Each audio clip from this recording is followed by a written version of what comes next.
Oli hermosa, soy Cami Storytime. Vamos con el terror. Imagínate esto. Estás con tus amigos una noche cualquiera, contando historias de terror como si nada. Ya sabes, puro cuento inventado.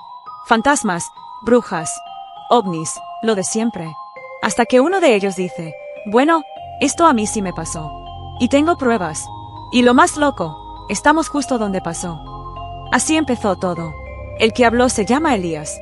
Nos había invitado a pasar el fin de semana en su granja. Vivía a unas 2 horas del pueblo, en un terreno grandísimo con vacas, gallinas, maíz, y un bosque que empezaba justo donde terminaba una cerca de madera vieja, pintada de verde, toda descascarada. Nadie en su familia la había arreglado desde hacía años. Habíamos ido 6, yo, Nico, Vale, Cam, Leo y Elías. Algunos ya conocían el lugar, pero era la primera vez que nos quedábamos a dormir.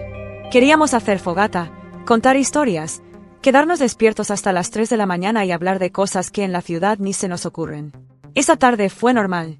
Ayudamos con las vacas, alimentamos a las gallinas, exploramos el granero, tomamos fotos. Ya en la noche, armamos la fogata en una parte del terreno donde ya no alcanzaba la luz de la casa. El cielo estaba tan despejado que se veían estrellas que nunca había visto. Entre bombones quemados y refrescos tibios, alguien propuso: hay que contar historias de miedo. Y lo hicimos. Uno habló de un duende, otro de una sombra en el armario. Nos reíamos, fingíamos asustarnos. Todo era relajo hasta que Elías, que había estado muy callado, soltó: les voy a contar algo que solo mi familia sabe. Nunca lo he contado afuera, pero como estamos aquí, creo que ya es hora. Todos nos callamos, hasta los grillos. El ambiente cambió. Se sintió más pesado, más denso.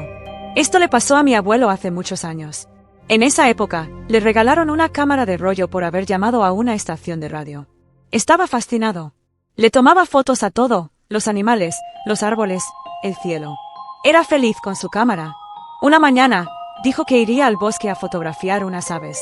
Se fue solo, como siempre. Pasaron las horas y no volvía. Ni al atardecer, ni en la noche. Volvió al amanecer del día siguiente. Todo sucio, rasguñado. No hablaba. Apenas lo mirabas a los ojos y sabías que algo estaba mal. Mi papá y mi tía, que eran niños entonces, le preguntaron qué había pasado. Solo dijo: es gris. Y no quiso decir más. ¿Qué es gris?, insistieron. Nada. Silencio. Con los días volvió a actuar como siempre. Pero una tarde, estando solo en el porche, algo pasó. Un hombre apareció al otro lado de la cerca. Vestido todo de gris. Ropa vieja, como hecha de neblina. Parado ahí, sin moverse. Solo miraba. El abuelo le gritó: ¿quién eres? ¿Qué quieres? Pero el hombre no contestó. Entonces mi abuelo le tomó una foto. El tipo se movió un poco, pero alcanzó a salir. Fue entonces que el abuelo corrió a la casa, llamó a emergencias y dijo: hay alguien afuera. Viste todo de gris. Tiene algo en la mano. Creo que es un cuchillo. Y la llamada se cortó. Nunca más se supo de él. Lo buscaron por semanas. La policía, vecinos, hasta helicóptero trajeron. Nada. Lo raro es que la cámara estaba en el porche. Como si la hubiera dejado a propósito. Elías sacó una foto de su mochila. Vieja, sepia, con bordes quemados por el tiempo. La pasó de mano en mano. En la imagen, frente al porche, se veía una silueta borrosa. Un hombre, todo gris, como si lo hubieran dibujado con ceniza. Aquí fue donde se paró, dijo Elías, señalando justo detrás de nosotros. Volteamos. El punto exacto. La cerca vieja. El mismo lugar. Todos nos quedamos fríos. El aire se sintió distinto. Cam quiso volver a la casa. Leo dijo que se quedaba, pero se notaba que temblaba. Esa noche dormimos mal. O bueno, ni dormimos. Había algo en el ambiente. Algo que no sabía si era real o sugestionado. Pero se sentía. Como si alguien más estuviera cerca. Al día siguiente, las cosas siguieron raras. Vale dijo que le dolía la cabeza desde que Elías nos contó la historia. Cam soñó que alguien la miraba desde afuera de la casa. Yo sentía que me observaban todo el tiempo. Pero lo peor vino cuando Nico desapareció. Salió a tomar agua en la madrugada. Según Elías, escuchó la puerta de atrás abrirse. Pensó que era uno de nosotros.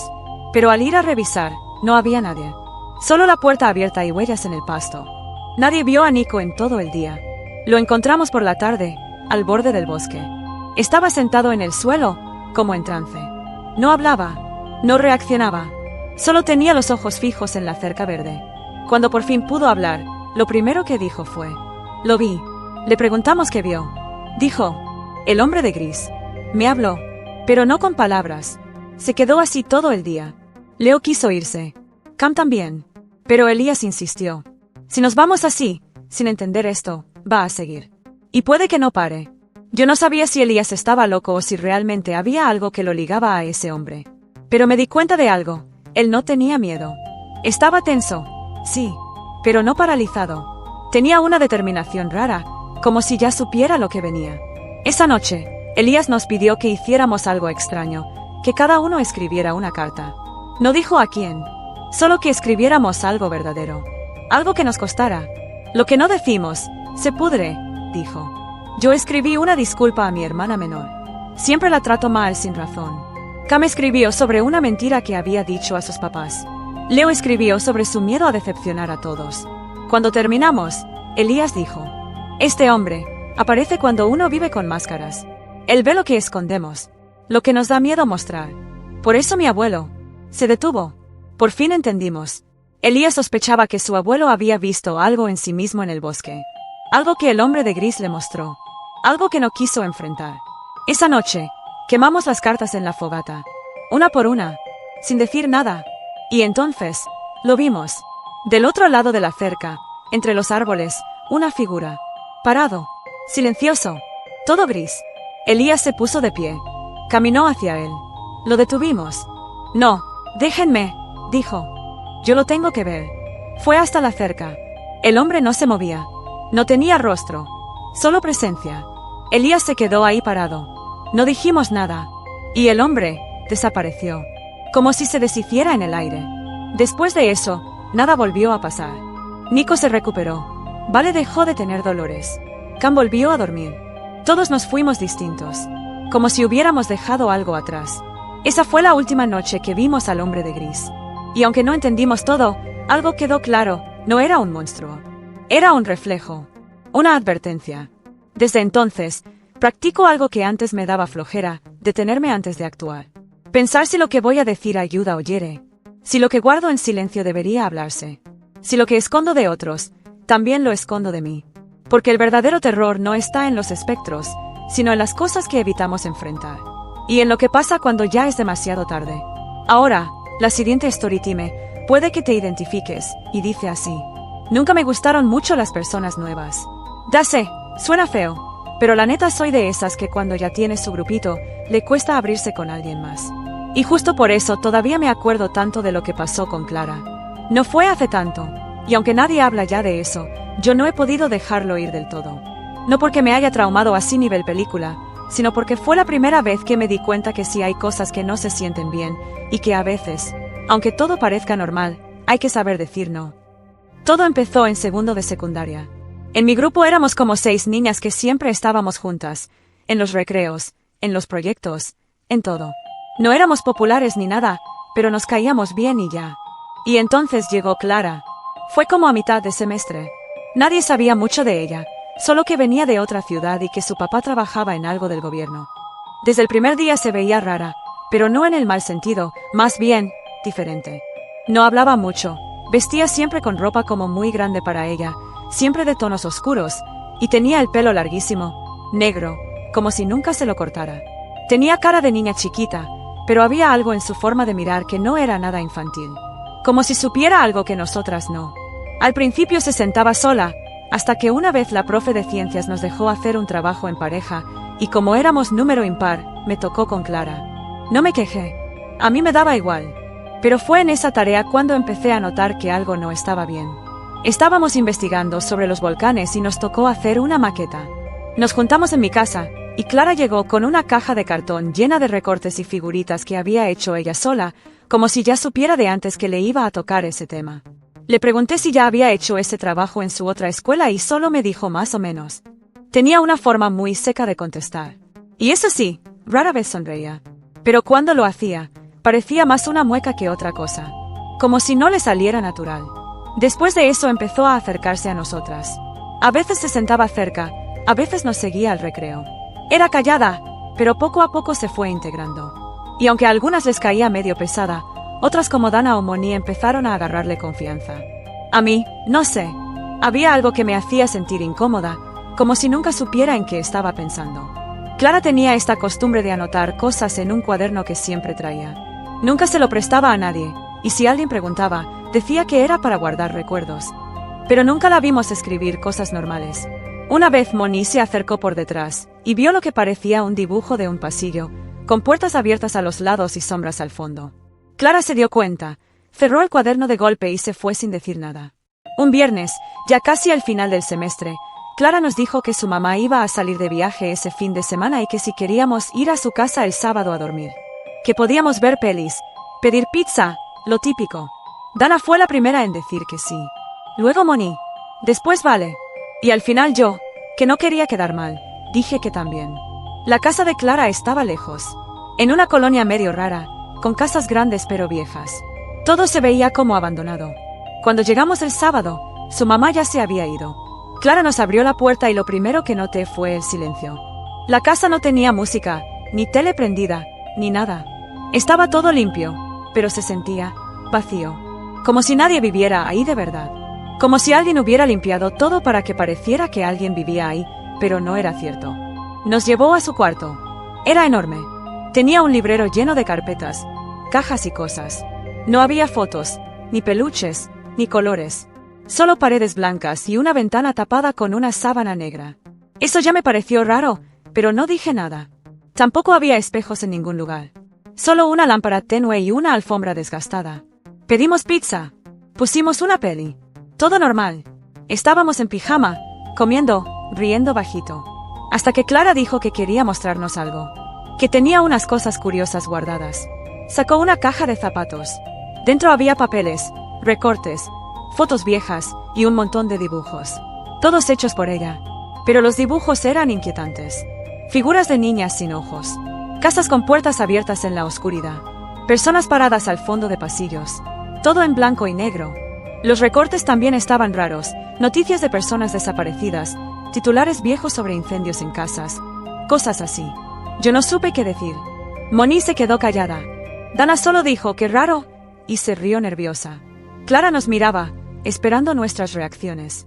Y después dijo algo que me hizo un nudo en el estómago. A veces siento que las personas desaparecen porque no saben decir que no.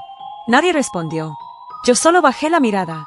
Clara guardó todo como si nada y puso otra peli. Pero ya ninguna estaba cómoda. No sé si fue su gestión, pero todo el ambiente cambió. La casa se sentía más fría.